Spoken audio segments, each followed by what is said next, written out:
I was on my way inside, October 27, 2018, to the synagogue when the shooting started. There's nothing I could do. I went in after the police arrived. I felt I had to. I'm better now. But New Year's Eve, 4th of July, when kids have their fireworks and firecrackers, There is no clock on how long it takes. No clock. You must be joking. Hello, all. Welcome back to What's On Tonight, a podcast with elaborate, quirky, and unpredictable conversations about TV, movies, and more. I'm Becky. And I am still Mandy. Woo! Today we are covering HBO Max's hit show, The Pitt, Season 2, Episode 3, titled 9 a.m. Please note this is a spoiler-filled podcast, so if you haven't watched the episode yet, no big deal. Just come back and check us out once you're done. Before we get into episode 3, we did get some feedback from the Pirate Core YouTube page on our episode 2 coverage. Mandy, you want to start us off? Sure. Balboa Baby 1964 says, I think Landon just lost his temper when they stared at him. What he's been doing all day has been really hard. That's fair. I don't know if it was about my comment last time or our discussion about that. But yeah, I agree with you. I think that's what happened. Yeah. And at Linda 1541 says, you guys made me laugh. This was fun to listen to with the smiley face emoji. Also, I pick up so much that I miss listening to you guys. Well, I'm glad that we are Linda, we love you. Ridiculous brains and very wordy mouths can help everyone. I will say I got more comments about our penis coverage than I have ever had in any episode we've ever covered. And when I went back and listened to it, it did make me laugh. So I do hope that brought some joy to people out there. Well, Linda, I think it just shows you have good taste because as we've discussed many times, we started this podcast because we do think we are the funniest people on the planet. So we're just waiting for everybody else to wake up, Linda, to what you're seeing. We're getting there, man. Getting there. Every day. Linda, you just make my day. I really love hearing from you. I appreciate it. All right, well, let's get into the episode. Episode 3 was written by Noah Wiley and directed by Uda Brezowitz. I hope I did not murder Uda's name, and if so, my deepest apologies. I am so not shocked to find out this was written by Noah Wiley. It was a Noah Wiley episode. I felt it from the beginning to the end. Yep, I completely agree with you. And I didn't know that when I watched it the first time. And when I went back to put the document together and saw that it was him, I was like, yep, that makes sense. Yeah, definitely think you could feel it. So anyway, here's the synopsis for this week's episode. And they kept it very brief this week. After a fatal motorcycle collision, a husband and wife are rushed to the ER. As King and Javati deal with a bickering family, Santos is forced to check her assumptions about a possible case of child abuse, and Robbie bonds with a Tree of Life survivor. Oh, this episode, man. Oh, so good. So much goodness. I was very excited to talk with you about this one. Me too. Let's dive in. First main point, let's start with Dr. Baran al-Hashimi and Robbie.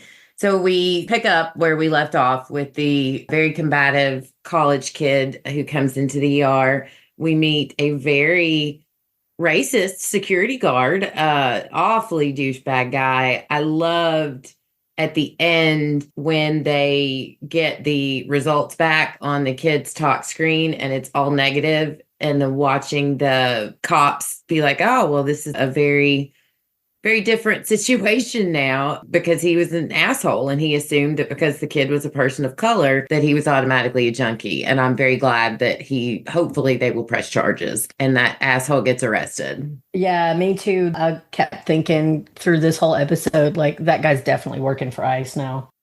Oh, 100%. Yeah, he's just immediately just a small little man with very little training and a gun, or at least a taser, that he's just out here using it because he has a tiny penis. So it makes him feel like he has some control over things. So I hope he gets arrested. And I hope we get to see that happen on the show. I'm glad you brought up the taser because I thought it was very cool to watch Mel. I know this show is not ER, but one of the big things on ER was always when they were teaching was do one, teach one. And it was cool to watch Mel take one of the taser prongs out of that poor kid and then have her show Javati and walk Javati through it. I just like that.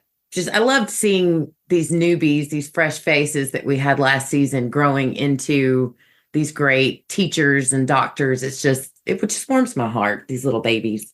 It's a really interesting part of the show that we don't talk about a lot. There's the fact that it is a teaching hospital. One of my best friends that I've known almost my entire life, since we were 12 years old, she's a nurse practitioner in Dallas. She's a psychiatric nurse practitioner. Before she specialized in psychiatry, she did work in different hospital settings. And she was asking for things to watch while we're all experiencing kind of a snowmageddon. Like we are all stuck in our houses from Texas to Florida, I think. It got it. I mean, it hit really bad here. So anyway, she was asking for things to watch while they're snowed in. And I was like, why are you not watching The Pitt? And she said she can't watch it because she finds it unrealistic. What? Yeah, I know. That's what I said, because all the feedback that I have read, seen, gotten personally, but also just like across the board on the internet and in comment sections from medical professionals, the only thing I have ever seen anyone say that they didn't find very realistic was the delivery of a baby in the ER. But I started thinking about it, and I think maybe it's because she never worked in a teaching hospital. Because like one of the things that she was saying is like doctors don't actually do CPR. That would never happen. It's always a nurse. You're not going to have them say prayers at a bedside. But I think that the difference here is that she's never worked in a teaching hospital. This episode is the first time I've watched it and really paid attention to the teaching aspect of it. As much as I hated the medical procedure itself, because you know that gives me the ick, I did enjoy that part of it. And I started to really pick up and pay more attention this episode to all of the little ways that they are teaching these guys. Yeah, it's very cool. Yeah. So let's move on to Dr. Robbie and Dr. Al. What I liked a lot in this episode is how they seem to be stifling Gelling. their annoyance of each other and actually working together. I think you just said gelling. Is that what you said? Yes, that is a perfect, which makes me think of that stupid shoe commercial. Are you gelling?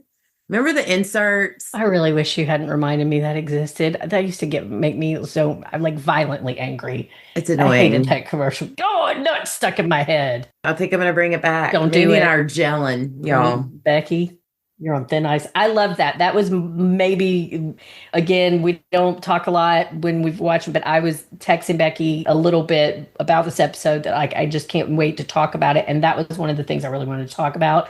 Is I loved seeing that. That was really cool. Like they were flirting at one point. I wrote the quote down. She says when he's like, so do you want to continue to, follow me around? And I forget whatever term he used. And she's like, but no, why don't we just circle back when the CT results come back? And he's like, splitting up so soon. And she said, we are free to see other people. I'm looking for cooperation, not commitment. And the cheeky grin and chuckle that he delivered after she walked away, I was like, oh, it's happening. See, because again, I don't mean romantically. I just mean they're getting along. Well, no, what I was going to say is I don't want to get my hopes up about anything really as far as like personal relationships go in this show, because as they proved at the end of last season, they are definitely always going to be less is more as far as like filling in backstory on what these characters' lives are like as far as personal relationships outside of the hospital.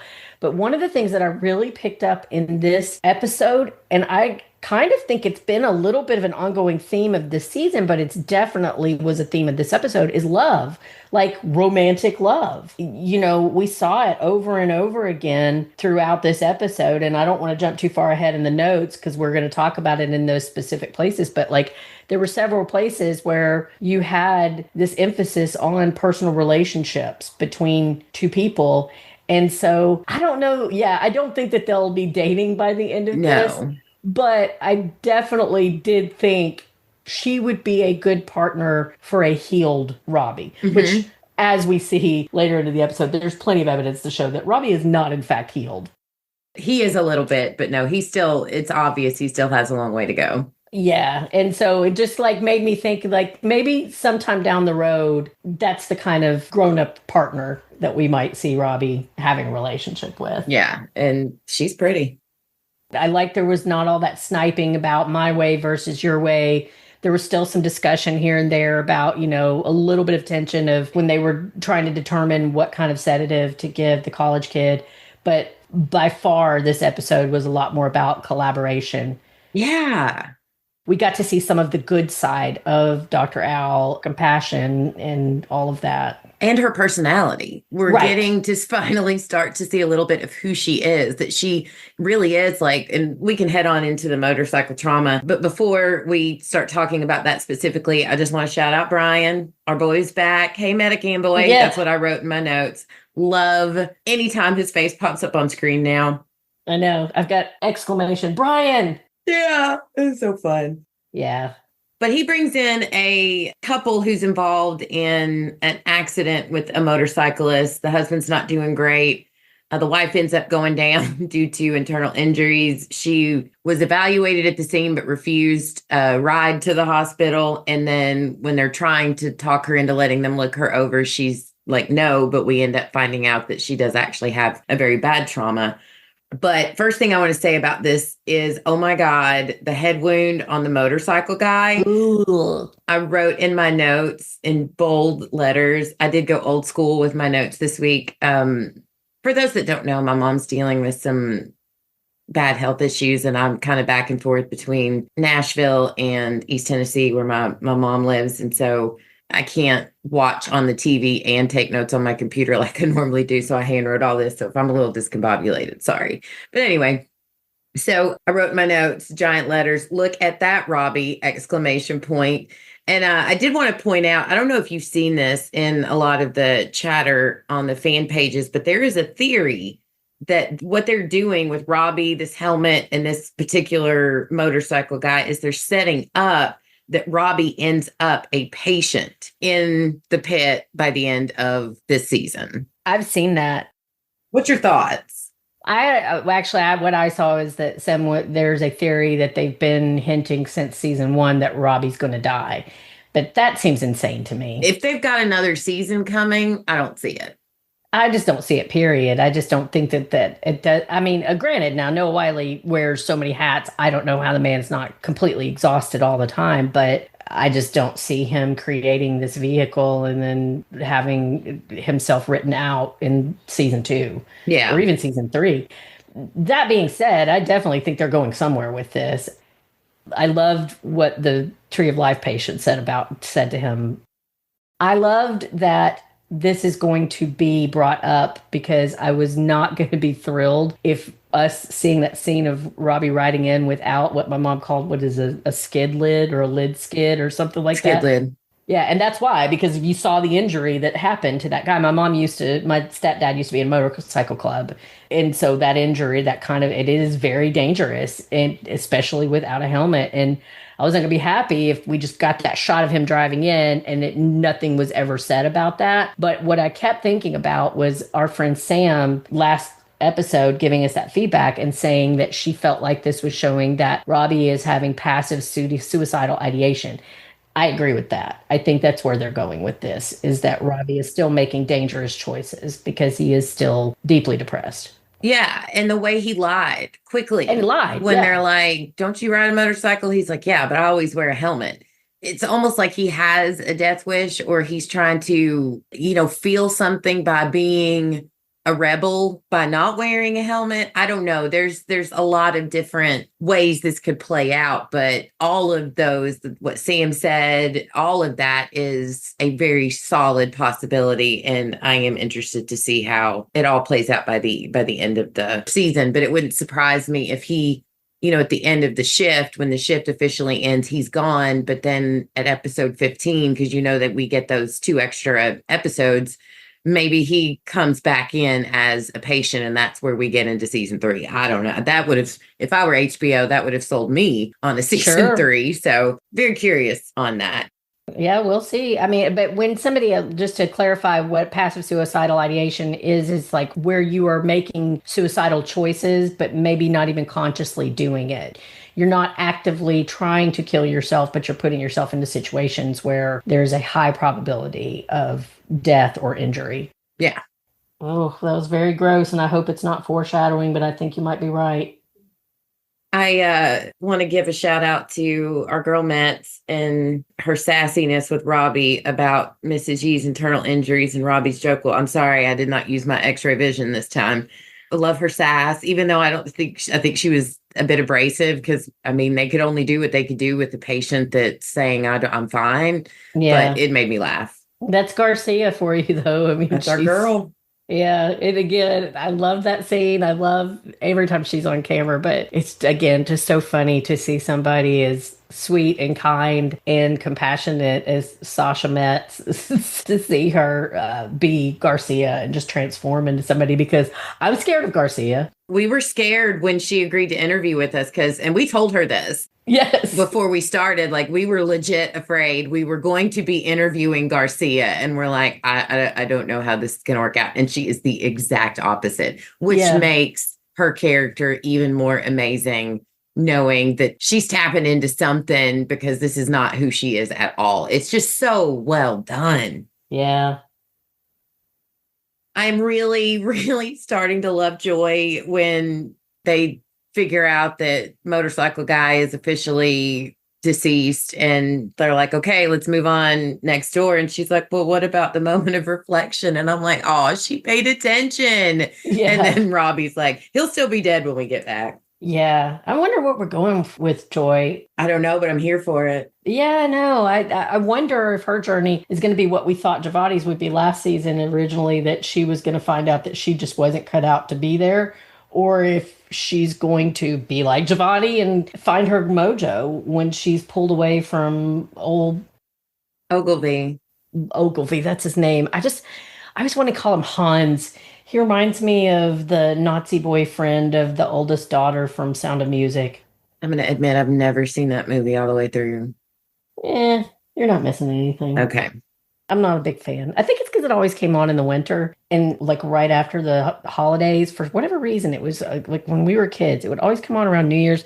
And that was like right at the peak of my seasonal affective disorder. So now it's just like I see the Sound of Music and I just think of being depressed. Yeah, it doesn't bring you joy. No. Anyway, yeah, I do love her character. I love the look of, oh crap, on her face all the time. It's so great. It's so wonderful. And I have, side note, reached out to this actress to come on the show, and I hope she will. I don't really feel like we need to necessarily go through the full breakdown of each person's trauma here, but what I liked about this, especially going through what I'm going through now with my mom, is I thought they did a phenomenal job of showing how trivial matters, little things that annoy you about somebody or frustrations or arguments, how they don't matter, and that it's extremely important to appreciate each other and love each other and look, not worry about that piddly shit that at the end of the day, if you woke up tomorrow and that person was gone, it wouldn't matter at all. I love that theme of this whole storyline. And I also love that through this couple working with both Mr. and Mrs. Yee, we got to see more of that Dr. Al personality, where she is genuinely a very compassionate woman who is obviously very good at the patient. You mentioned it last week, how much better she is at patient bedside manner than Robbie is. And I loved getting to see that on full display this time. Yeah, it was a nice break from the sniping. I like that line because Becky and I can both appreciate the horror of that as long married people who love our spouses and are very happy with them, but marriage is hard, man. I mean, like, you have those moments, I don't know about y'all, but almost every day. My husband and I've been married 25 years. I don't know anybody happier married than we are, but we still bicker about dumb shit. what are we going to eat tonight? Or who's going to go pick the dog poop up out of the garage? Or, where are we going to go on vacation? And so you do have those moments that, especially, Becky having to go back and forth, and me and my husband travels, of they leave and you calm down and you're like, what was that? What if that was the last conversation we had? Mm-hmm. And so you could feel that man's pain, both of their pain. And when he said, is this how it worked? All of this stuff that you come in here and it boils down to this, and this is the only thing that matters. And Robbie says, yeah, apparently this is exactly how it works. Yeah, it almost like that guy triggered something in Robbie's brain, because when he responded, he wasn't just answering his question. You could tell Robbie was feeling something in his mind that I hope turns out to be a positive, not steering him more towards the negative. So I'm glad you brought that up. That was a very impactful statement and moment. One of the things that they're subtly doing in the background here of this season is ramping up this idea of community and personal relationships and love between individuals, and why that is what is the most important thing at the end of the day, without it being preachy at all. And so I think Robbie could definitely stand to learn that lesson, that, he's pouring himself out for humanity, but he doesn't have any real success in personal relationships. And at the end of the day, that starts inside yourself. Yeah.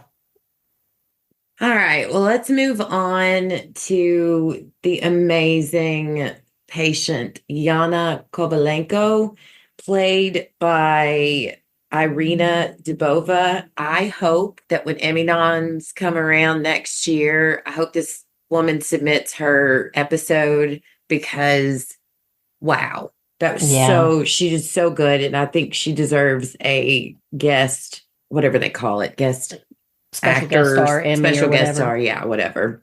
So she comes in with a leg burn, laugh out loud at sweet Emma, getting absolutely nowhere with this poor lady. And she's like, I'll just wait for the doctor.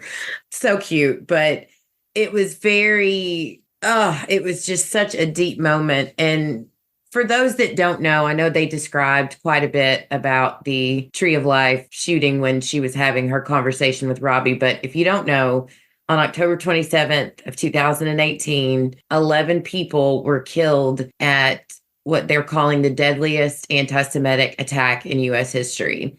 This happened at a synagogue in the Squirrel Hill neighborhood, and it occurred during Shabbat morning services. And this synagogue still isn't open, but they are in the process of rebuilding. And this woman is suffering PTSD. So what got her is the fireworks going off. And it made me stop and think, and we'll get into it later when we talk about Louis, but the difference and how we don't really stop to think about how one thing can bring somebody immense joy. Fireworks are fun. They are cool to watch. And it is normally they are brought in a display of celebration, be it the 4th of July, New Year's, whatever. And then you have somebody like this who has suffered a horrific attack, survived a horrific attack. She was telling Robbie how she was there when the shooting started and there was nothing that she could do, and how, what is a day of celebration for some people isn't, and how something, what we would see as simple as a firework going off, could trigger this reaction where she drops this and accidentally hurts herself. This hit me like a ton of bricks, man. And I think we're going to start seeing, based on her conversation with Robbie, just about, him talking about Catholics, we call ourselves creasters.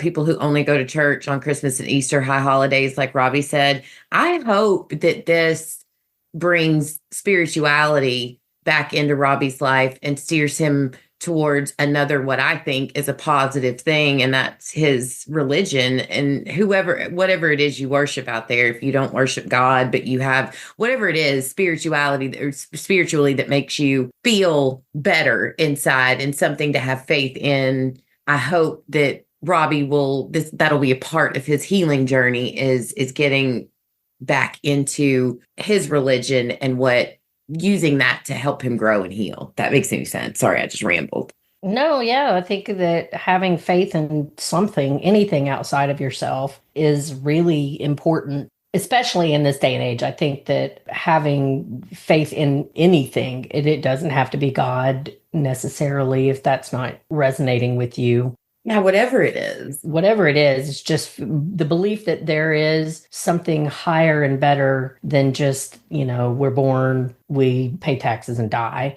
It's the thing that makes the difference between you having a happy, fulfilled life and just getting by and only focusing on the bad and the terrible. And I do think that Robbie has lost that. I think he's seen so many terrible things, not just the pandemic, but just in general with what he does. It's like we talked about last episode with almost the Groundhog Day theme, that it's just like these people see one trauma after another all day long. So, yes, I agree. And I would particularly love for it to be him identifying more with his Jewish tradition. What she reminded me of was my husband's family is partly Jewish. My last name was almost Eichhoff, but Eric was adopted by his dad, and so is Walker. But at any rate, I think I've talked before about how I do genealogy, and my favorite family lines has been Eric's Jewish family. They came here from Lithuania, which I think that woman was either Russian or Ukrainian, but, from the same general area in Eastern Europe. And they came here as part of a movement to begin a synagogue that's still the oldest synagogue in Chicago, I believe. And they came because Jewish people, I don't think people understand that the world has been trying to destroy the Jewish race for 2,000 years, more than 2,000 years. And they go into these communities and they, just like Eric's people, they came here, they were fruit peddlers. They didn't speak a word of English and they were completely illiterate. And within one generation, they had all of their kids and extended family living in this one bedroom tenement in Chicago. And within one generation, all of their children, including the girls, were educated and had jobs. And this was in the early 1900s. And these were like white collar jobs. So that's how industrious and hardworking and intelligent these people are. And I just find a lot of admiration in the Jewish people, how they can just thrive anywhere, especially considering how much hatred they have had to overcome. So I love that they've brought this storyline in. I loved this woman and her personality, and I do hope that this leads to some kind of faith journey for Robbie. Yeah. I thought it was great too brilliant choice by the writers to bring this story into this season and to honor they continue to honor the history of Pittsburgh. They do it again later. We'll talk about with fireworks with Louis. And and it's a continued focus like this show always does on real world stuff that's still going on today. The Jewish community is still being terrorized. But what I thought was freaking chef's kiss brilliant was to have Perla be the one to come and sit and take care of her, because I did not remember how the Muslim community came forward to support this synagogue and the Jewish community after the fact. And that was just such a beautiful reminder of how our differences don't have to make us enemies. It doesn't have to be like that. We can be there for each other and support each other, even if we don't understand the other person's faith or whatever. It just, I'm mentally emotional right now anyway, but I stopped after that first watch and I let the tears flow for a little bit because I just thought it was just so beautiful. And it was a beautiful reminder. Yeah. I mean, not to get too preachy about it, but I think that train's already left the station. That's exactly right. That really religious people, and I'm not even going to, real people of faith are oftentimes living side by side and working together to accomplish some of the greatest things that have happened in this world.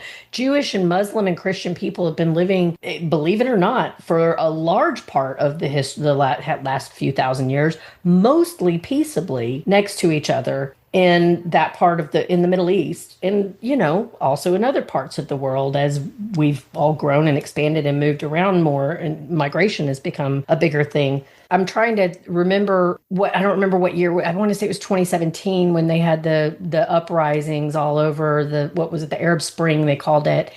And there were Coptic Christians who were victimized. And I can't remember exactly what happened. I want to say there was a shooting in a church. It was in Israel. Maybe they burned the church down, but it was the Muslims that surrounded the church to stop further violence from going on. So, they're just like anything else, religion can be a horrifying tool used to divide and conquer us.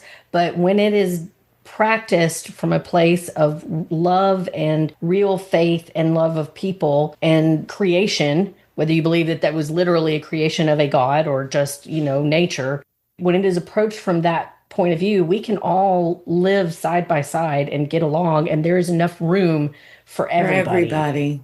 Well Yeah. said, Mandy. Well said.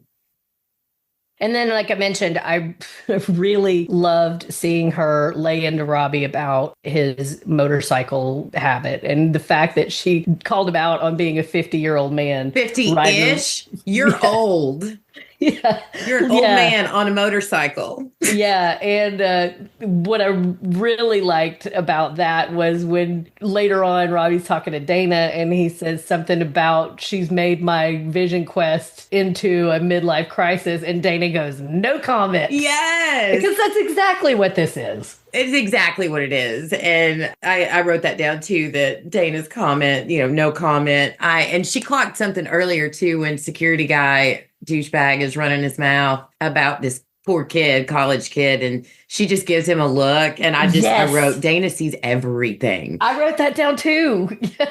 That look that Dana, we have the same brain. That like that whoop, that she turned around and glared at him. I felt that. I was like clenching up a little bit. Right. I was like, damn, Dana, don't look at me like that. I'm like, oh wait, this is on the TV. Yeah, she don't mess around.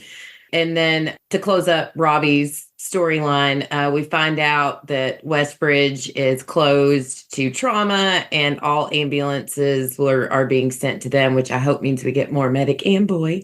Yeah, and for sure. Robbie's, I should have left last night. And I think the poll for this season is, how many times will we hear him say that during these next, however many episodes, 12 episodes we have left. So listeners, how many times do you think he's going to say it? I think he's going to say it once every episode.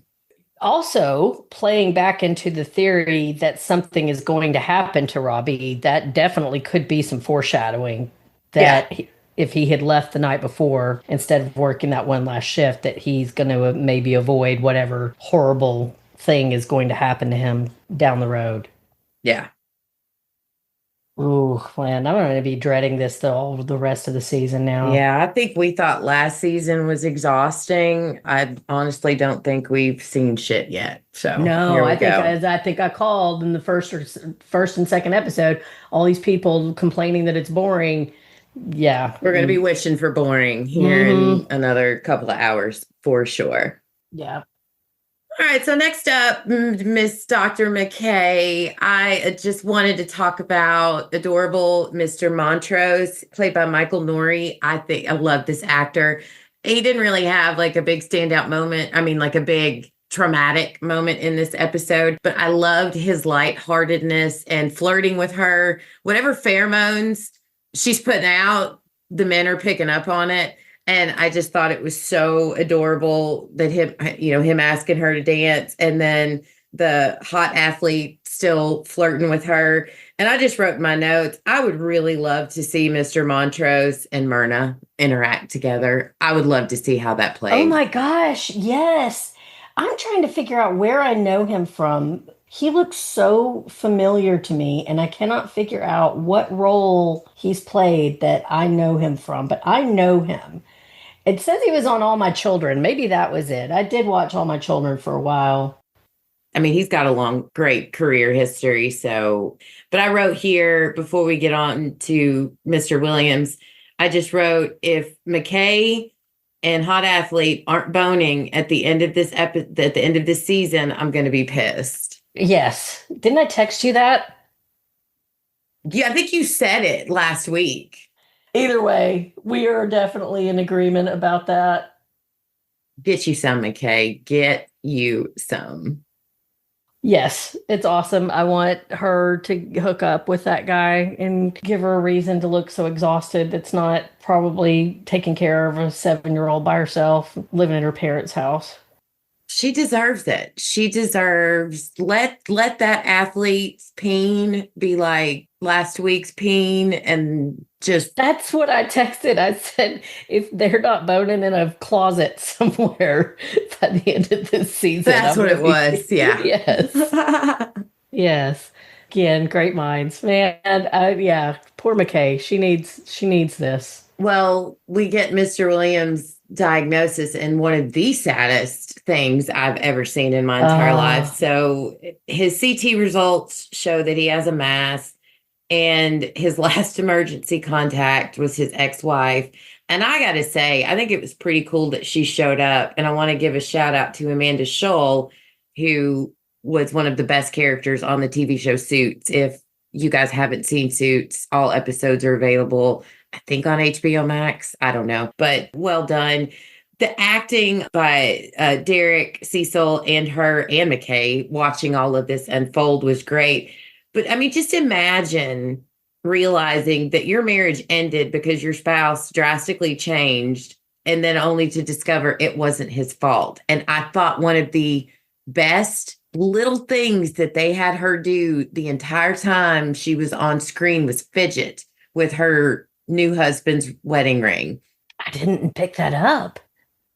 And it was just like, wow, because it was like, it's obvious that this shook her, that she still loves this man, but she's moved on, and rightfully so. I mean, if my spouse started acting crazy, I mean, who would have thought to look at a medical issue? You just think, this guy is not who I thought he was. So yeah, it just showed the struggle that was going on in her mind as she's absorbing all of this information. And I just think that was a nice choice by either her or the directors or the writers to have her fidget with that wedding band the entire time. I just really super sad storyline. I think that storyline shows part of Noah Wiley's brilliance as a writer for television. The fact that she showed up, she's defensive when she first gets there. Like, why am I still his emergency contact? But okay, but why did you show up? That immediately plants the seed that she never really moved on. And then clearly, like, those two, that was such a great scene. Like, you could feel like the tragedy of their situation when they were both, like, you could feel the love that is still there from both of them. And then, like you said, her finding out, like, you could see the dawning realization that she could have ended her marriage because of a medical problem that he could not control. Yep.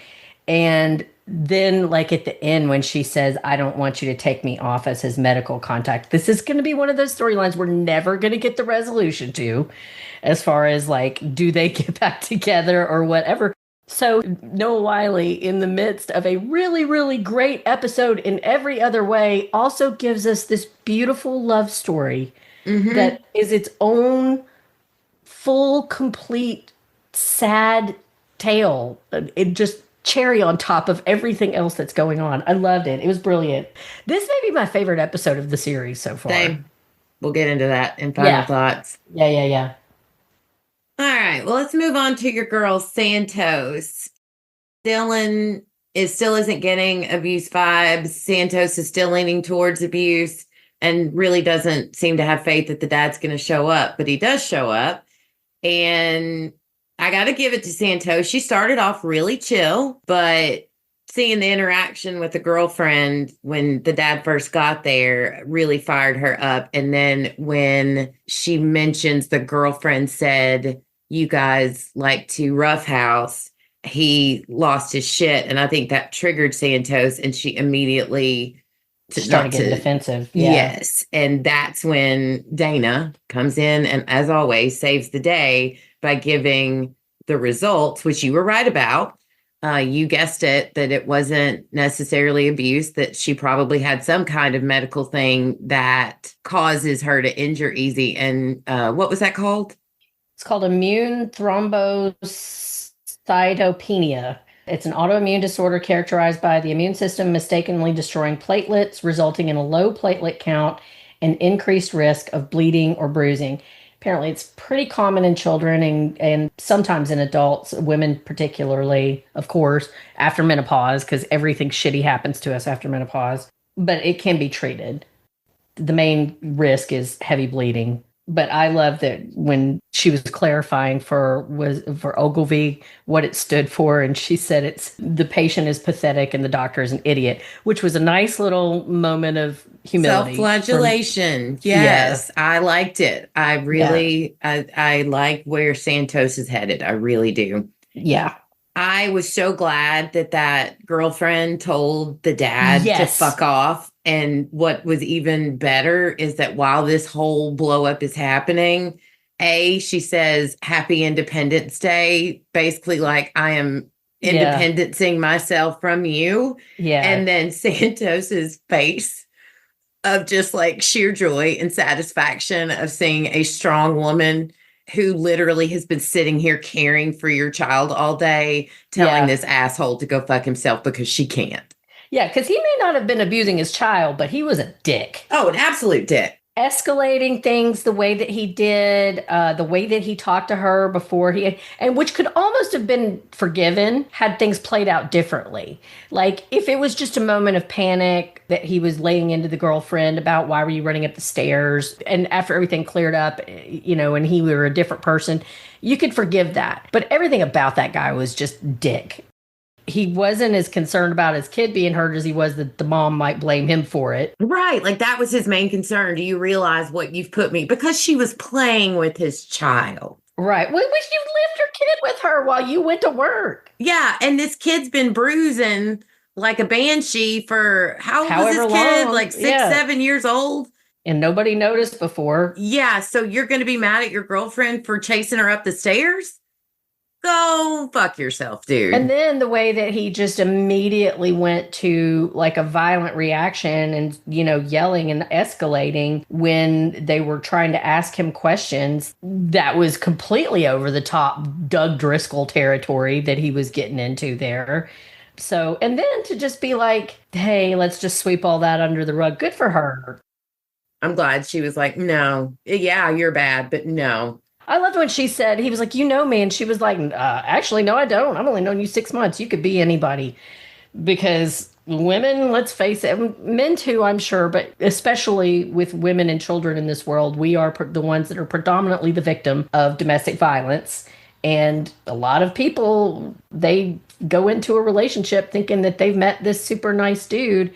And by the time they find out that he's angry and violent, it's far too late. So I loved her character. I want more of her because she was like, no, I don't know who you are. And I'm not going to stay here and be your victim.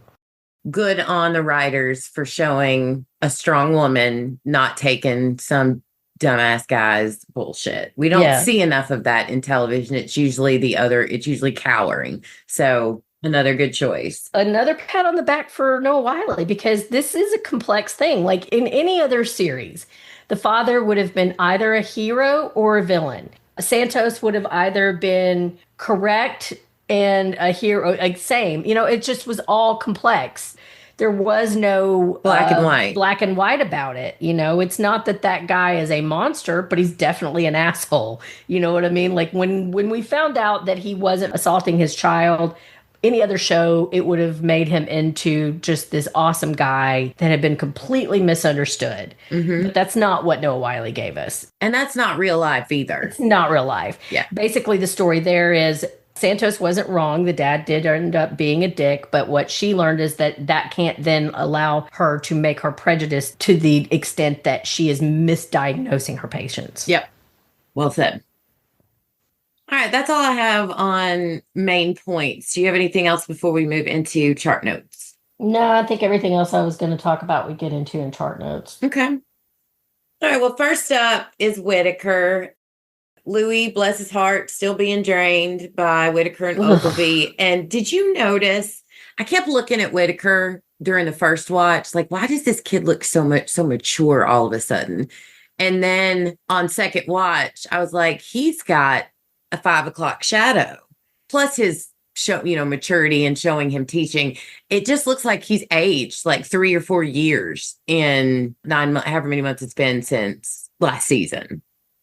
I didn't notice the 5 o'clock shadow. I did notice he's got a different haircut, and I saw a funny clip this week with him and Issa Briones talking about this season.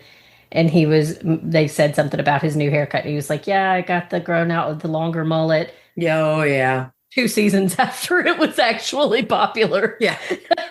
So I thought that was funny. But no, I'm going to pay attention to that now. Yeah, everything has to be perfect because we're still in one day. So Right. check it out next week. You'll see. And I really only caught it because I had paused when he was walking into Louis's room to finish a note on the previous scene. And I looked up at the TV. I was like, he's got a 5 o'clock shadow. That's why he looks so much. It just really adds to just showing he's maturing and growing up. Nice way to do that. Aging. I mean, like, because this job ages you. I'm 100% certain if it's not this season, sometime down the road, we're going to see something horrible and tragic that's going to permanently alter just how optimistic and sweet Whitaker is. I really feel like that's going to happen. So I think that is a brilliant choice on their part to have him start having these little tells that show that this job is starting to take him from the wide-eyed baby-faced farm boy to a grown-up doctor who's seen some shit.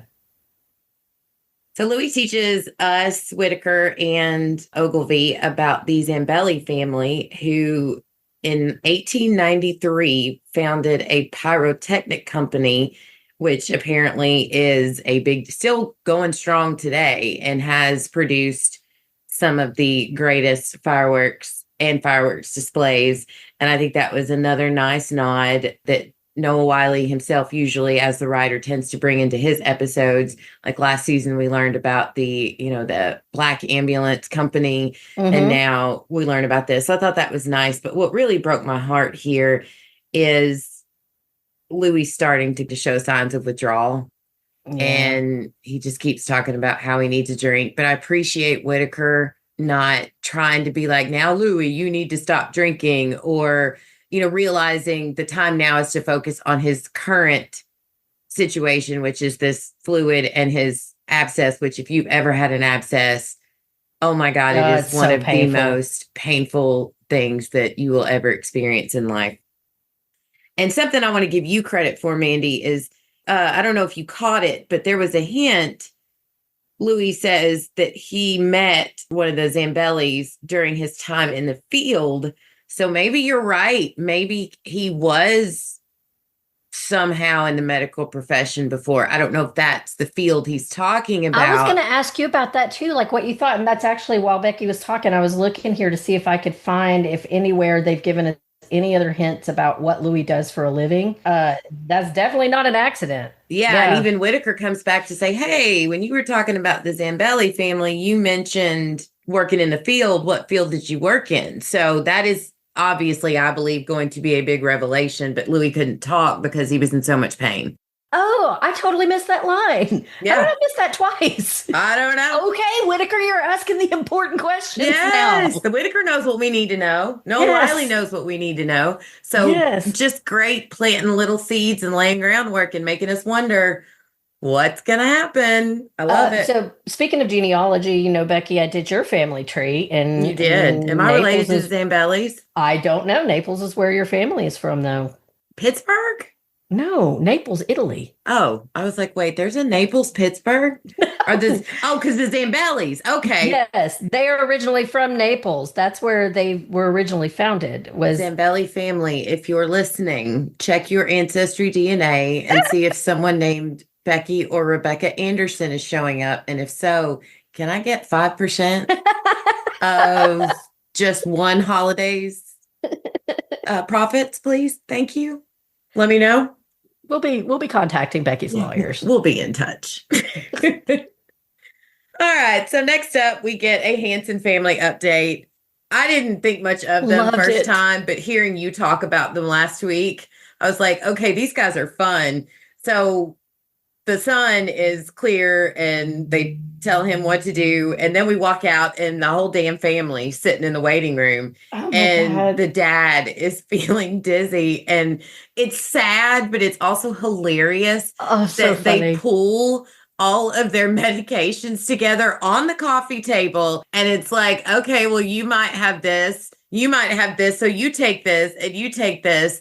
And then when Langdon is working with this kid and they're like, well, the medicine that you took lowered your blood pressure too much. And he's like, but I took it on a full stomach. Like that solves anything. The cousin or uncle or whoever that's the family pharmacist. Oh, he is the said one it? I that- thought the yeah. dad said it. No, he's Oh my like, God, that you remember makes these because people even better. I cracked me up. He was the one that was like, "That's what we always do. We just pool our medicines together." It just And these the one people kid's remind me of like, my family. we shouldn't be doing that. Oh my God, they were a much needed dose of humor in a very heavy episode. Yeah, they're cracking me up though, man. I hope they're hanging out for a while.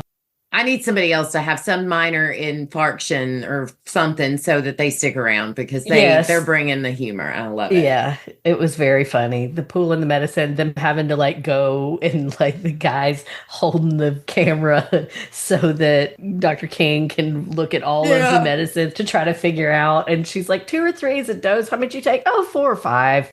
But he did it on a full stomach. But he did, yeah. And the guy telling like he's the doctor over there. Right. What killed me about this plot line is that I 100% believe that this has to come from someone's reality. Like this is something that happened to somebody that is giving them the Pitt advice about, because they have several doctors that they work with. Joe Sachs is a doctor. So, Oh, okay, that's one right, of yeah. these stories has to come from his experiences. But, it also made me think where I thought they were going, but it's not where this storyline ended up. But there's a lot of families who don't have insurance and can't afford medication for the whole family. Right. So one might have high blood pressure and get medicine, and we'll split it and share it with their family members. So that's what I thought they were doing with this. But I think these people just are like, hey, you have a headache, here's a Klonopin. I take it all the time. Doctor said it's great. Just make sure you take it on a full stomach. It was so funny. When I said they remind me of my family, I'm being a little bit funny because my family, we're kind of wacky, but we would never overdose themselves on something like that. But it reminded me in that way that, shit's expensive sometimes and healthcare is crazy in this country. And definitely there have been times where my mom, there's 9 of them in my mom's family, where the ones that are living in the same city might be like, hey, I hurt my back. Can you give me a muscle relaxer? I know you got those muscle, because they don't take. That's another thing. They're real bad about not taking all of their meds. They'll have a stash. Yes. For like, a muscle relaxer. If one of them's got a hurt back, they'll be like, I know you got those muscle relaxers 2 years ago. Can I get one? Yeah, and I think that's pretty common in most families, but I also think it's kind of common to have sideline pharmacists who are like, oh, I know, we can all just share. It's fine. It's fine. Yeah. All right. So next up, we get an update on our deaf patient, Mrs. Graham. Miss Graham. Lupe, sweet Lupe. She realized her error and acknowledges that she missed the note on her chart that she's deaf. And now she has an ASL person there with her. And the look of relief on the Miss Graham's face when Lupe told her, stay with her, we now have somebody here for you, was like, I felt that. Yeah. I felt her relief, because it's like, and I believe she's going to be a bigger part of the story. And I hope that there's nothing critically ill wrong with her, that we lose her or something, because that just would make this even sadder. I was going to say, I wonder if she's the mom of that baby, but I don't know why she would be hanging out in the emergency room still. Yeah, I don't think so. There's a lot of chatter online that she is the mother of the baby, but I don't see it. I hadn't seen that. Yeah, the way that the commotion about them finding the baby in the bathroom, and though she couldn't hear, that's where we discovered that she couldn't hear, was her looking over there like, wow, what's going on? Yeah. She didn't seem. It just doesn't make any sense. It doesn't track at all. Yeah. Like, why would she still be sitting there waiting? Yeah. I kind of think the baby, they're actually just going to let that mystery of who the parent is. I think it's just going to be about the experience of someone, places where people can turn over a baby that they can't raise for whatever reason. So I just wanted to touch real quick on Javati and Ogilvy still knowledge sparring with each other. We do get an update on the diabetic patient. He's doing fine. And I thought it was interesting that they're asking, is your mom on her way? And she's like, she's on her way, but she has to take buses. So it could be a while. I feel like that's foreshadowing that something is going to happen with I agree. this power outage or whatever is about to happen that we've seen in the preview of season 2. So I feel like that statement was something, and I wanted to point it out. Yeah, I agree. Because I love to be right later on down the road. I'm worried. I hope it's not like a bus accident. It could be. Yeah. I mean, oof, I don't know. So next up, we have Dana and sweet Emma. Mr. Digby's getting his antibiotics. I love it when Dana's like, first we scrub your outside, then we scrub your inside. And hats off to Catherine Lanasa and the writers for the way they write her character and the way she delivers. I thought it was just amazing how she speaks to him with such kindness and care. And he admits that he's neglected care because he's afraid of doctors. And I get that. I think a lot of us get that. I ended up having to spend a lot of money on dental work because I have this crippling anxiety of going to the dentist and ignored stuff for so long, and it cost me down the road. But what I liked about that was when they're walking away from Mr. Digby after he agrees to have social worker Dylan come and talk to him. She's like, use the system. But she looks at Emma and she coaches her and she says 2 things to always remember. 1 is to let them know we're here, and 2, never stop offering. Yeah, I wrote that down too. It was amazing. Dana's I love her character, and I love her kindness and compassion and empathy. One of the things I noticed, the actor that is playing Digby is doing a phenomenal job. We're gonna be talking to him. I know. I can't wait. I have so many questions for him.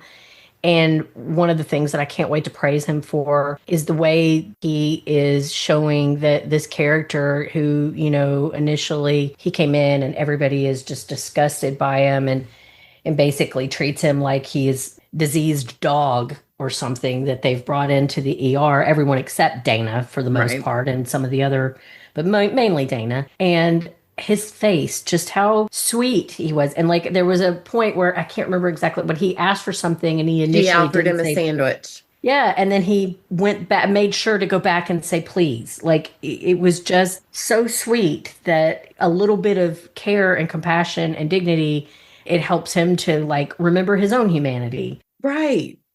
And have relationship and all that. And, we don't know his story yet. We don't know if we'll find it out at all, really. But a lot of people that are experiencing homelessness are people that suffer from either severe mental illness or drug addiction or a combination of both. Or literally live paycheck to paycheck and lost their jobs. It's not even all about drug addiction or mental issues. No. And next thing you know, you're out on the street. And once you're there, it's not an easy thing to come back from. So very hard. It's why we should all treat, like we were talking earlier about being decent people and just loving each other. You have no freaking clue what somebody else has experienced in their life to put them in the position and situation that they're in right now. And that's, again, credit to this show, the writers, and Catherine Lanasa for always delivering empathy, compassion, and not judging anybody. Yeah. She treats people with compassion, and we need more of that in this world. And I love that this show highlights that. Yeah, well, she follows Dr. King's advice of, judging people by the content of their character. And she starts from a place of compassion all the time. And you are very right. One of the surprising things that I have discovered volunteering with a shelter for young people here in Nashville is that a lot of them work. A lot of them have jobs that they are actively working now, but they still are unhoused because they've gotten themselves. And some of them, just for example, one kid's mom was in an abusive relationship. He was 18 years old. His mom finally got out and she was able to get into a women's shelter with her and her daughter who was under 18, but he couldn't be there. He's a male and he's over 18.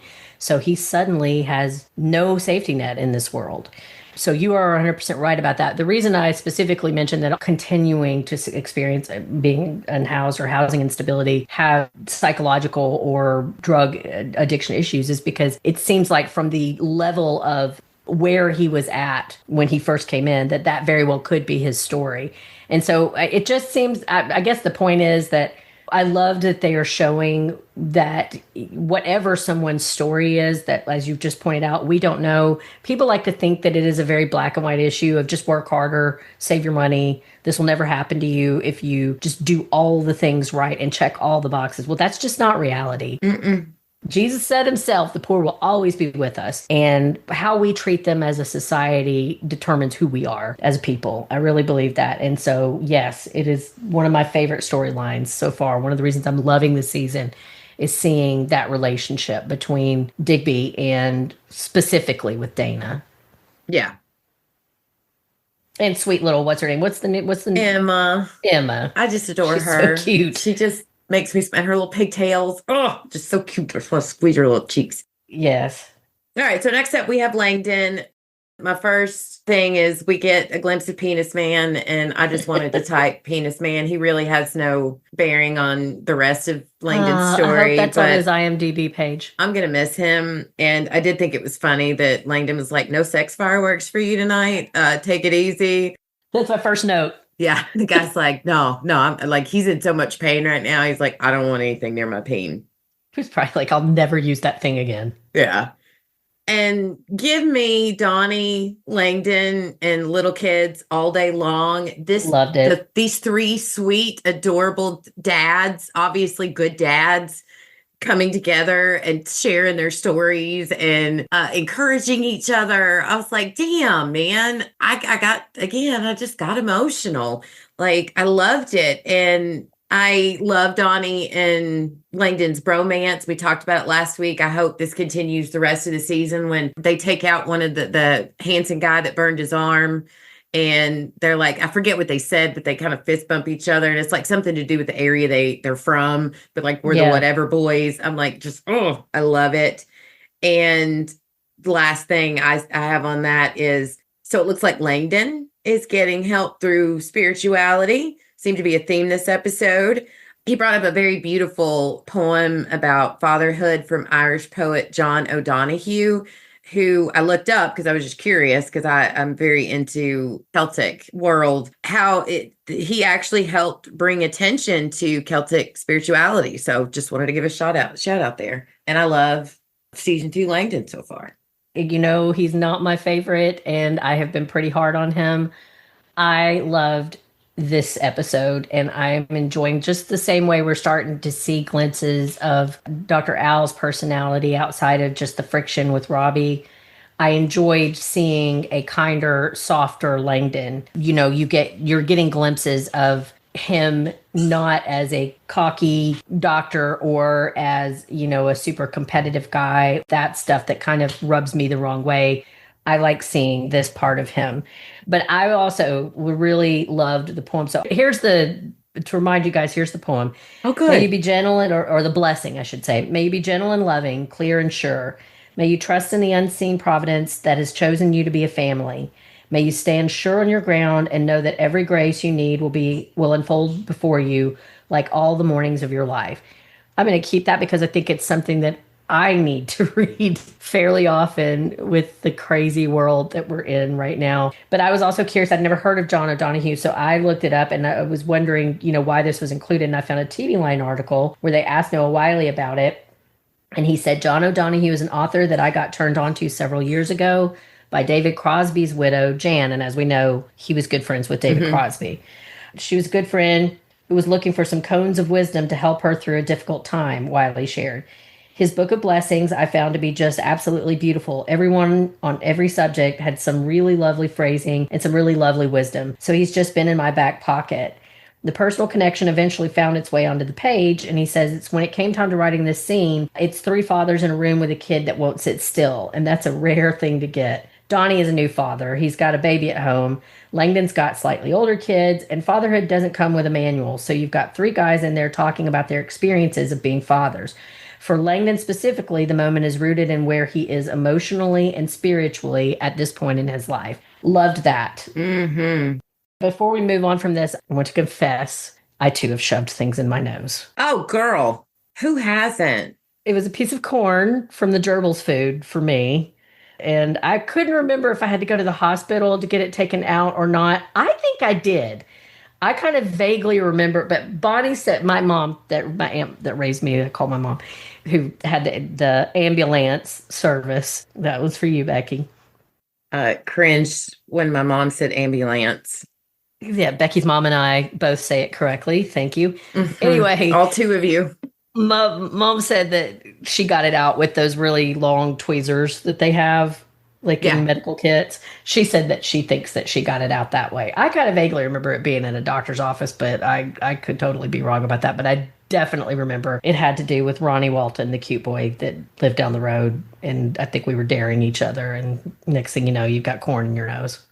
Yeah, I did it with all my Black girls out there will know, especially we used to get our hair braided constantly. And, we had the big beads and then we had the little beads. Yeah. That was mine. And I grew up in a household with a doctor and an RN, and they handled that like a champ. But the funniest story was my best friend growing up, Jacqueline. She got something, I don't remember what it was, stuck in her ear, and her mom tried to vacuum it out, busted her eardrum, and she ended up going to the emergency room. So, yeah, kids, adults alike, don't stick things where they don't belong. Don't shove things anywhere that they're not supposed to be. Just Right. as a rule, that if this podcast stands for anything, it's not inserting things into holes that they don't belong in. Exactly. Yeah. Let us guide you. Let us be your spiritual guiders. All right. Anything else on the episode? No, I think I'm good. All right. Well, final thoughts. This is a gigantic yay for me. I loved every second of this episode. There was not one thing I did not like. I loved bringing history, Pittsburgh history, real life stories into the forefront. I loved the acting. I loved the subtle nuances, the sound. I loved everything. And I give this 5 skin flaps peeling off of a skull out of 5. Oh, Becky, quit that. Dude, quit reacting and I won't This is the keep looking one- for I the can't grossest help thing it. I can think of. I can't help it. It is the one major difference between us is that you love all of this gory medical crap and it nasty. We should start giving an award for the nastiest procedure of the episode, and that definitely won for me on this one. Yeah, that's a good one. As I already pointed out, I think this may be my favorite episode of the entire series. I think it's the writing. I don't ever watch the Emmys, so I don't know if they have like a script or like best episode category or anything like that. But Noah Wyle should win some kind of award for the script for this episode. The way the Emmys work, and then we'll get your rating. The way the Emmys work is the people submit episodes. So like best medical drama would be 9 a.m. written by Noah Wyle, or best writer would be, it's 4 specific episodes. That's why if you ever watch the Emmys, y'all know you see the episode title at the end. That's how they work. So yeah, he should definitely be. It was just poetry. Like it just was seamless, the way that he kept everything going while he also had these very almost operatic dramas going on in some of these situations, but very understated because we're not like at the crisis points that's definitely coming up down the road in a few seasons. It was just brilliant. It was a really, really good episode. And I think that for my rating, I'm going to bring up, you asked me if there was anything else from the episode I wanted to cover, and I forgot this. When Ogilvy was sitting in Dana's chair and she came up and the glare that she gave him, like, get your ass out of my seat right now. And he jumped up. So I'm going to give it 5 Dana glares out of 5. I love it. Well done. She had a bunch this episode. She said a lot with her face this episode. And that's one of my, we talked about this a lot last season and mostly with the background characters, but this season it seems to be more with the forefront characters, is that a lot of these people are delivering with a facial tic or a, like Amanda Scholl twisting her wedding ring. I'm dying to know if that was scripted or if that was. Yeah, I wish we could get her Oh. on. All right. Well, that is our thoughts on the episode itself. So let's jump into some feedback. We did get a little bit this week. You want to start us off, Mandy?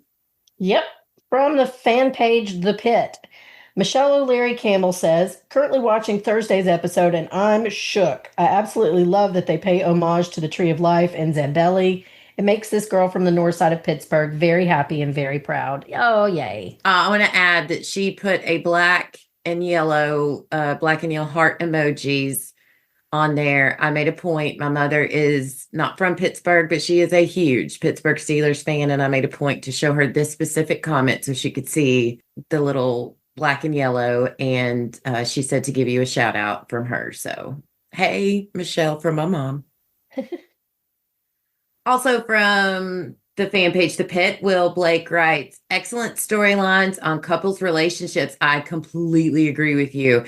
And Steeltown guy, Michael Norrie. Oh, I guess he's from Pittsburgh. Huh. I did not know. Thank you for cluing us in. And if I'm not mistaken, I think this is the first time we've gotten feedback from these two. So if I'm wrong, I'm sorry. But if I'm right, yay, welcome. Keep it coming, please. Via our What's On Tonight feedback post on Facebook, our girl Linda Morrison writes, the ex-wife of the man with the mass on his brain looks like she was regretting the divorce. Yes, ma'am, we agree. Linda goes on to say, you could tell she still loves him. So many good stories in this episode. I love Louis. I hope Louis makes it. He's such a lovable character. Yeah, I'm starting to get worried too, Linda. It's almost like, I mean, I didn't talk about this when we were going through it, but like I've felt this way before, and I got even more of that vibe. And it's kind of why I lean towards he might have been in the medical profession. Is it feels like he doesn't want to leave the hospital. Like that's where his friends are, and it's where his home is. Like he just feels like that's where he belongs. Like he feels at home there. So it just makes me sad to think about whatever's going on in his personal life. Yeah. Also from our feedback post, Diane Leary wrote, excellent show. I love watching your podcast after the show with 3 heart emojis. Thank you. We love you too. Thank you so much for being on this ride with us, and keep the feedback coming. We got a voicemail from Sam on episode 3, our good friend Sam, and here's what she had to say about this episode. Hi, ladies. Hi, Sam. Mandy, don't get upset, Tommy, because we don't like a character. Please don't. We're all friends. Friends can disagree. It's all good. And you ladies have proven more than once to see a nuance in characters and storylines that I haven't, and it's changed my mind. So I'm very grateful for that. No tension required. And to that point, like, I know, Mandy, you're not like, I love Dr. Al-Hashimi. You see her positive qualities, and you see how hard all of us are. And you made a really good point that a lot of the fans were really hard on Santos last season, myself included. And I do like how Santos has grown into herself and is more restrained, is more thoughtful, and more dedicated to the patients rather than, as they keep bringing up, her impulsivity. I thought she did great. I didn't think she was impulsive. And just a side note, that father may have been innocent of hurting his kid. Whoa, was that the wrong reaction, though? Yes, of course, any parent who gets accused of this, especially falsely, is going to be furious. At the same time, my dude, you can't react like that. Hold that anger inside and self-regulate like a lot of women do. You can't be this much of an outburst and picking fights. Like, now you just got to work with the system. Sorry, not sorry. It sucks. I'm sorry. But back to Dr. Al-Hashimi. So, Mandy, you softened me a little bit to her. And then in this episode, I thought she did a fantastic job. Like, not only was I not annoyed by her this episode, I actually really liked her character this episode. And I think it was a couple of things. It was Mandy helping me see a different side of her. And also, no AI talk. She didn't bring that up, at least not a lot that I can remember. And she wasn't, like, nitpicking their policies. She wasn't backseat driving their decisions and stuff. Like, she was working with Robbie as a team and everyone else, and she was really great with the patients and the patients' families. I'm like, oh, so this is who you are underneath these control freak factors. Again, she's only been on this job for like 3 hours. So I'm like, oh, this is much better, girl. Stop it with the other stuff.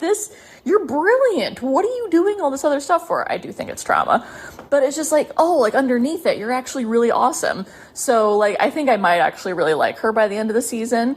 And a little shout out to the dancing Walmart greeter guy who was delightful this episode. I forgot that part. The patient pamphlets are a bad idea. And thank you for very kindly pointing that out. I can guarantee you most patients will not have that reaction. So I wonder if that's going to come back later.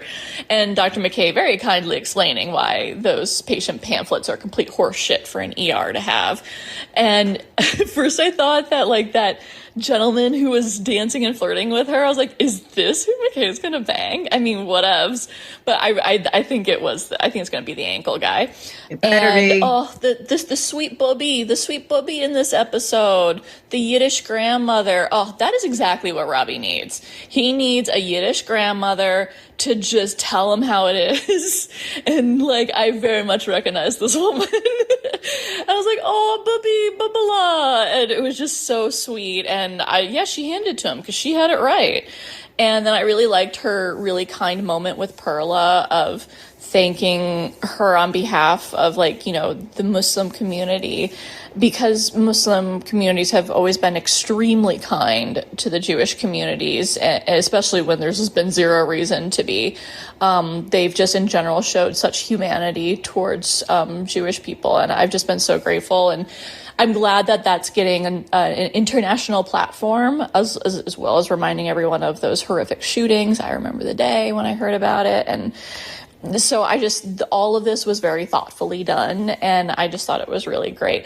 What do you guys think? There feels like I agree with the other fans writing in, there seems like there's a tension building, and we know there's going to be some tech issues and stuff, but I get a feeling there's something else coming, like something on par with Pitt Fest, because it's going to be bad when the computers go down, but I don't think it's going to be like that.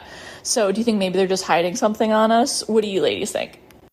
I think it's something to do with the bus system.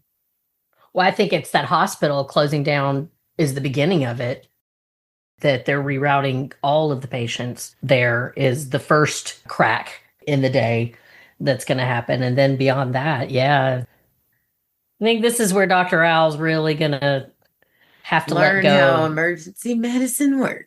Yeah, I think this is where she's going to. And I want to, Sam, when I was talking, like when Becky and I get into these discussions in the moment, we sound like we hate each other. We do. And it is a little bit. I mean, sometimes we do get a little pissy with each other for about half a second. And then we end up seeing each other's point of view and we move on. It's definitely even if we don't, we still. Yeah, we may not agree with each other, but I think it makes better conversation. It's not always because we love each other so much and we're so used to agreeing on almost everything that it is a little weird in the second when we realize that we see things like this very differently, but I think it makes for a better podcast. I agree. And I think it also is good for us because I think it helps us to work through things that we don't see eye to eye on. And a lot of time, but it's never that serious, Sam. It's never when I was talking about how I felt like I was about to have to get in here and fight for my life over Dr. Al. I did mean I don't want to piss anybody off and I don't want to, hijack the show with a big argument about it, but trust, it's not that deep. It never moves beyond this moment, that particular moment in the episode or in the podcast. And we got a little bit of feedback on our interview with the amazing Brian Tishnell. Penny Lennox wrote, "This was a great listen." Thank you for listening, Penny. I love you. Thank you, Penny. You're an awesome friend of the show. I'm so glad you listened to that episode. Brian's amazing, and that was so much fun to record. And also, just thanks to everyone for the feedback and for all the love. We love hearing from you every week. Please keep it coming.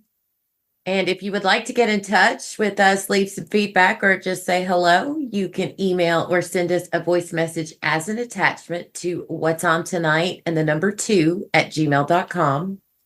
You can also visit our Facebook page where there will be a post for the next episode, and you can leave feedback in the comments section or send us a message through Facebook Messenger. That trips me up every week. Like panels to pixels for me. Yeah, it's the hill we die on. We can be found on Instagram as well at What's On Tonight podcast and the number 2. We would greatly appreciate it if you would leave a review, comment, like, and or share on your podcast listening app of choice. Please, helps us. The more you like and the more you share, the more we get out there, and we're getting some more traction thanks to y'all and these amazing fan pages. So we really appreciate you guys. So, Mandy, what say we play a video game with the Nosebeat Kid and talk about where else listeners can find us, podcast recommendations, good TV or movies, or anything else you want to share? What do you got? Man, that's been a... Uh-oh. Y'all, her face is scaring me. No, it's just, this is for all of us here in the United States. It's been another stellar week. So I'm really trying to just stay with light stuff, things that remind you of fun and joy and beauty. So my recommendation this week is everybody jump back onto RuPaul's Drag Race. Episode 18 just started a couple of weeks ago. So it was episode 3 this week. There's some fierce queens in the competition. There's several of the ones that do like the over-exaggerated lips that kind of look cartoonish. I think they might be called cartoon queens. Rooting against them. There's one that's named Aphrodite that she does the beautiful glam, like, pageant queen look that I love. So that's what I'm really into. That's what I'm enjoying. Awesome. Well, for me, podcast recommendations, just want to give a shout out to Mark and Steve for their coverage of the movie Running Man on Adrenaline Cinema. If you like that movie, please check them out. They did a great job with that. And also to let you know, they are resuming their coverage of the Anne Rice, the Talamasca based on the books by Anne Rice. And they are soon going to be recording episodes 2 and 3. You can hear Sam on there as well. So please check out Adrenaline Cinema Podcast. You can find a link to that page on our show notes. Now, as for TV, oh my gosh. So I hit some depression the last few days. And so I took a day on Friday to just decide I'm just going to lay in bed and watch TV once I got done with my work. So I just randomly discovered His and Hers on Netflix, starring the great John Barenthal and beautiful Tessa Thompson. So this is about 2 estranged spouses, one who is a detective and the other a news reporter, and they're vying to solve a murder in which each believes the other is a primary suspect. It is a phenomenal, whodunit, and there was a twist at the end that I did not see coming. It's not, I wouldn't call it light, but it's amazing. And 6 episodes. So if you want something quick to binge and enjoy, I highly recommend it. His and Hers on Netflix. I love Tessa Thompson. Check that out. I really think you'd like it. And I don't think you would figure it out. She's one of my favorite actresses working today. Yeah, she's so pretty. She also has an abscess at the start of the show. So I don't know. What a theme for the week. Right. Those do suck. They're I've awful. had several and they hurt so bad. I haven't had them since I was a kid, like really bad. Maybe I've had 1 or 2, but I used to get them all the time when I was like 6, 7, when my permanent teeth were coming in. And I still remember how miserable it was. Yeah. Do you remember last year when my face swelled up? Oh, yeah. Yeah. That's what that ended up being. Yeah, that It was was awful. crazy. Well, it's so painful.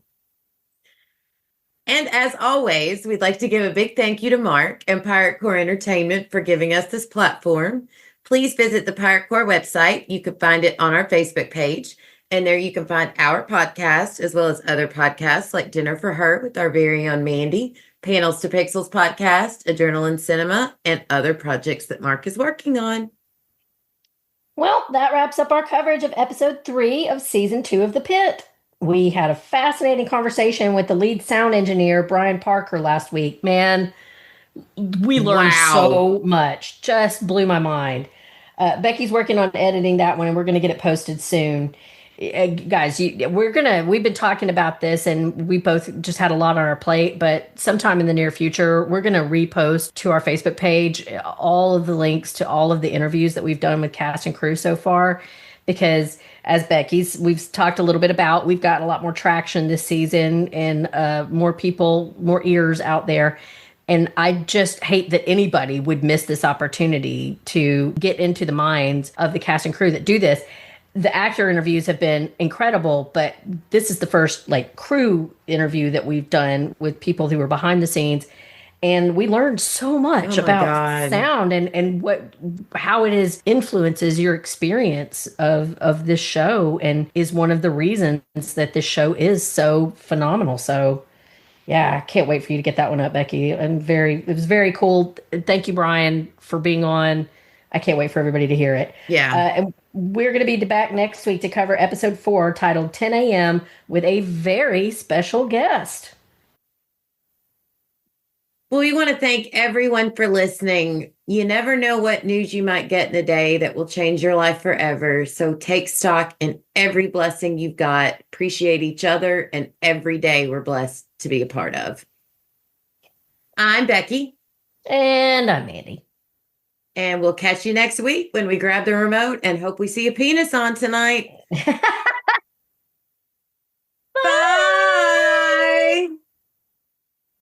I didn't think it was because you wanted to keep trade secrets from me. Okay. Well, I do, but not for this.